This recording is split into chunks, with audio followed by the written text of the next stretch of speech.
সাত কথা বাই সেজুতি চ্যানেলের নতুন আরেকটি ভিডিওতে তোমাদের সকলকেই স্বাগতম বন্ধুরা। আজ আমি তোমাদের মাঝে নিয়ে এসেছি আলু ও ডাটা দিয়ে মাছের একটি দুর্দান্ত রেসিপি। তোমাদের মধ্যে যারা মাছের পাতলা ঝোল পছন্দ করো তাদের জন্য কিন্তু আজকের এই রেসিপিটা একদমই পারফেক্ট। বাইরে গরমের যা অবস্থা বন্ধুরা, এই গরমে তুমি যতটা পারবে ততটা কম তেল ও কম মশলা দিয়ে রান্না করার চেষ্টা করবে। আজকের এই মাছের রেসিপিটা আমি যথেষ্ট কম তেল ও কম মশলা দিয়ে রান্না করার চেষ্টা করেছি, তাই ভিডিওটি স্কিপ না করে শুরু থেকে শেষ পর্যন্ত দেখে যাও। আশা রাখছি ভিডিওটি তোমাদের খুবই ভালো লাগবে। আর ভিডিওটি শুরু থেকে শেষ পর্যন্ত দেখার পর তোমার ভিডিওটি কেমন লাগলো সেটা কিন্তু অবশ্যই আমাকে কমেন্টের মাধ্যমে জানাবে। আমি অবশ্যই চেষ্টা করব তোমাদের সকল কমেন্টসের রিপ্লাই দেওয়ার। তাহলে চলো বন্ধুরা, গরমকালের জন্য একদম পারফেক্ট মাছের রেসিপির ভিডিওটি শুরু করা যাক। আমি এখানে প্রথমে মাছগুলোকে খুব সুন্দর করে ধুয়ে নিয়েছি। আজ আমি লাইলন টিকা মাছ দিয়ে মাছের এই দুর্দান্ত রেসিপিটি রান্না করব। তোমরা তোমাদের পছন্দ অনুযায়ী যে কোনো মাছ দিয়ে এই রেসিপিটা অবশ্যই ট্রাই করতে পারো। আমি এখন এই মাছের মধ্যে দিয়ে দিচ্ছি সামান্য একটু লবণ, হলুদের গুঁড়ো ও সামান্য একটু পরিমাণে মরিচের গুঁড়ো। এখন আমি লবণ, হলুদের গুঁড়ো, মরিচের গুঁড়োর সাথে মাছটাকে খুব সুন্দর করে মেখে নেব।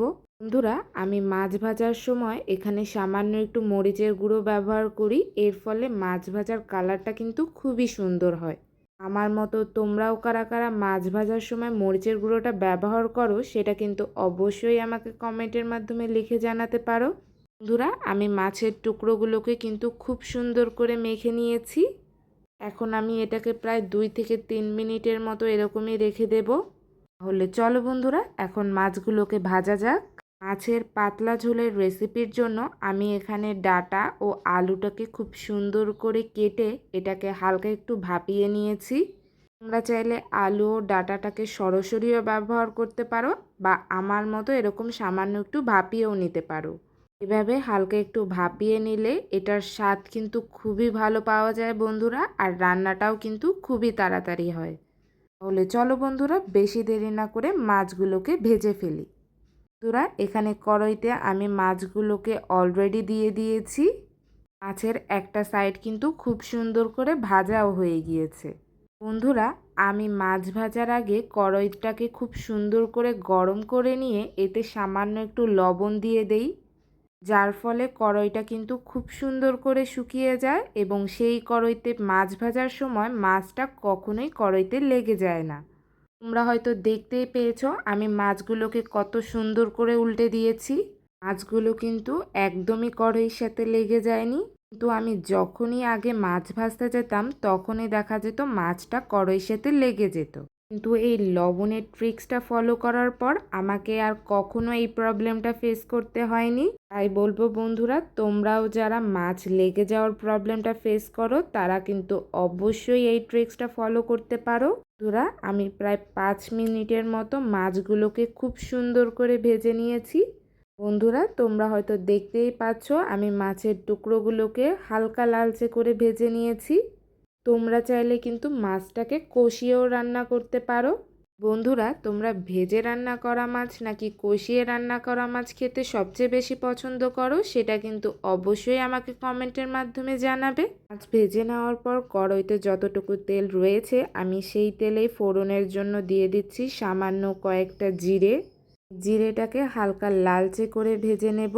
2 থেকে 3 মিনিট পর বন্ধুরা, যখন তোমরা দেখবে জিরেটা হালকা লালচে ভাজা হয়ে যাবে তখন আমি এর মধ্যে দিয়ে দিব কয়েকটা তেজপাতা।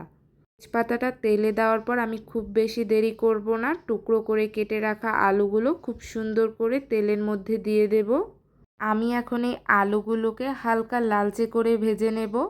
যে কোনো রান্নায় আলু দিয়ে রান্না করার সময় আলুটাকে যদি হালকা একটু লালচে করে ভেজে নেওয়া যায় তাহলে সেই রান্না থেকে কিন্তু আলুর খুব সুন্দর একটা ফ্লেভার আসে, আর রান্না করার পর সেই আলুটা খেতেও কিন্তু দারুণ লাগে। বন্ধুরা, তোমাদের মধ্যে কারা কারা আলু খেতে পছন্দ করো তারা কিন্তু অবশ্যই আমাকে কমেন্টের মাধ্যমে জানাবে।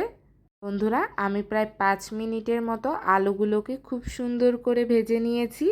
তোমরা হয়তো দেখতেই পাচ্ছ আলুগুলো কিন্তু হালকা লালচে করে ভাজা হয়ে গিয়েছে। তাই এখন আমি এর মধ্যে দিয়ে দিচ্ছি আধা চামচের মতো আদা বাটা ও আধা চামচের মতো কাঁচামরিচ বাটা। আমি এখন আদা ও কাঁচামরিচ বাটাটাকে খুব সুন্দর করে আলুর সাথে হালকা একটু ভেজে নেব।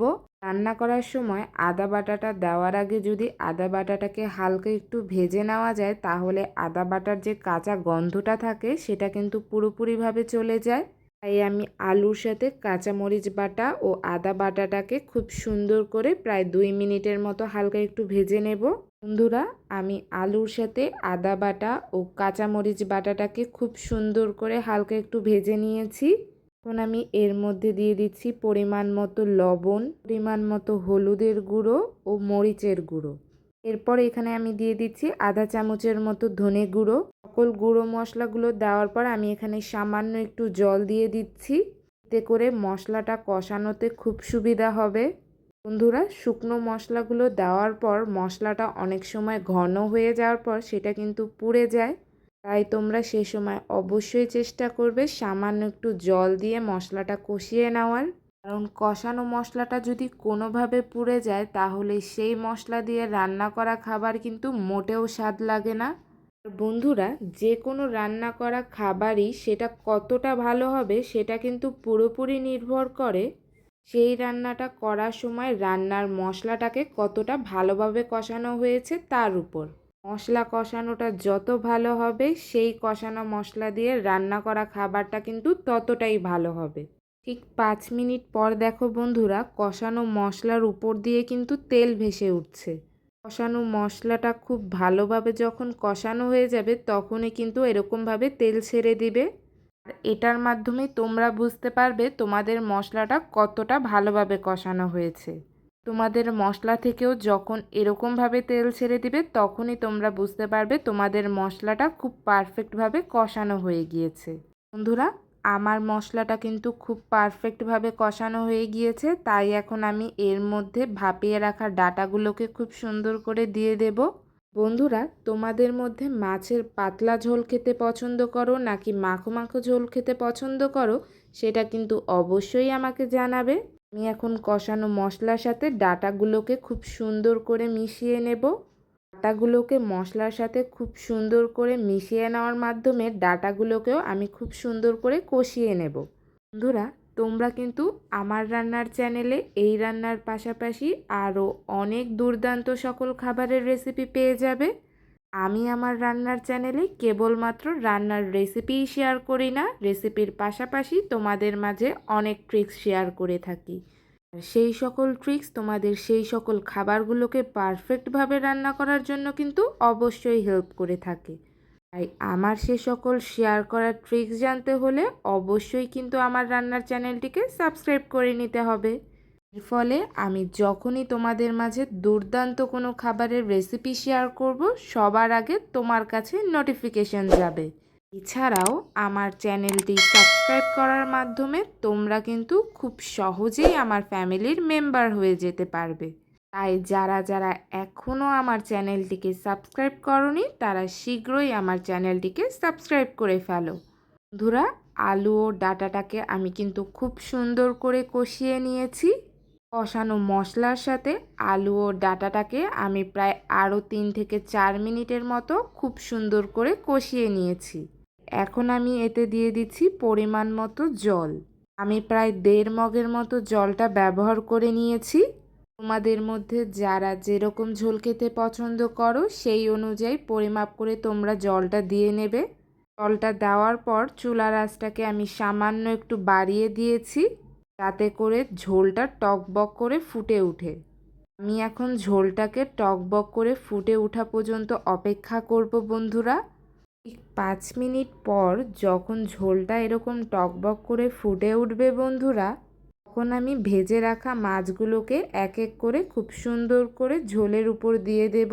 মাছগুলোকে দেওয়ার পর ঝোলের সাথে মাছগুলোকে খুব সুন্দর করে মিশিয়ে নেব।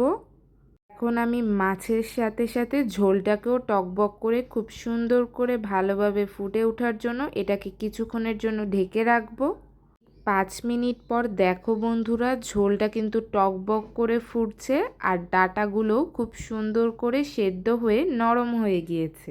বন্ধুরা, যেহেতু আজকে আমি মাছের পাতলা ঝোল রান্না করব, তাই আমি মাছের ঝোলটাকে খুব বেশি কমিয়ে নেব না। আমি এখন এর মধ্যে সামান্য একটু জিরে গুঁড়ো দিয়ে এটাকে হালকা একটু জাল দিয়েই নামিয়ে ফেলবো। তাই এখন এতে দিয়ে দিচ্ছি আধা চামচের মতো জিরে গুঁড়ো। এখন আমি জিরে গুঁড়োটা ঝোলের সাথে খুব সুন্দর করে মিশিয়ে নিয়ে ঝোলটাকে আরও 2 মিনিটের মতো হালকা একটু জাল দেব। বন্ধুরা, আমার কিন্তু রান্নাটা কমপ্লিট হয়ে গিয়েছে। তোমরা হয়তো দেখতেই পেয়েছো আমি কতটা কম তেল আর কম মশলা দিয়ে আজকের এই রান্নাটি করে ফেললাম। আমি এখন এটাকে আরও 2 মিনিটের মতো চুলায় রেখেই মাছটাকে নামিয়ে ফেলবো। তোমরা যদি মাখো মাখো ঝোল খেতে পছন্দ করো তাহলে তোমরা আরও একটু ঝোলটাকে কমিয়ে নেবে। বন্ধুরা, আমি মাছের ঝোলটাকে আরও 2 মিনিটের মতো খুব সুন্দর করে জাল দিয়ে নিয়েছি। এখন আমি মাছটাকে খুব সুন্দর করে চুলা থেকে নামিয়ে ফেলবো। বন্ধুরা, মাছটাকে আমি চুলা থেকে নামিয়ে ফেলেছি। তোমাদের কাছে মাছের কালারটা কেমন লাগছে সেটা কিন্তু অবশ্যই কমেন্টের মাধ্যমে আমাকে জানাবে। আমি এখন এই মাছটাকে একটা প্লেটের মাধ্যমে খুব সুন্দর করে পরিবেশন করে ফেলবো। বন্ধুরা, মাছটাকে আমি খুব সুন্দর করে একটি প্লেটের মাধ্যমে পরিবেশন করে ফেলেছি। তোমাদের কাছে মাছের এই পাতলা ঝোলের রেসিপিটি কেমন লাগলো সেটি কিন্তু অবশ্যই আমাকে কমেন্টের মাধ্যমে জানাবে। আজকের এই রেসিপিটি যদি তোমাদের ভালো লেগে থাকে তাহলে ভিডিওটিকে অবশ্যই একটি লাইক করে দেবে। লাইকের পাশাপাশি আমার রান্নার চ্যানেলটিকে সাবস্ক্রাইব করতে ভুলে যাবে না।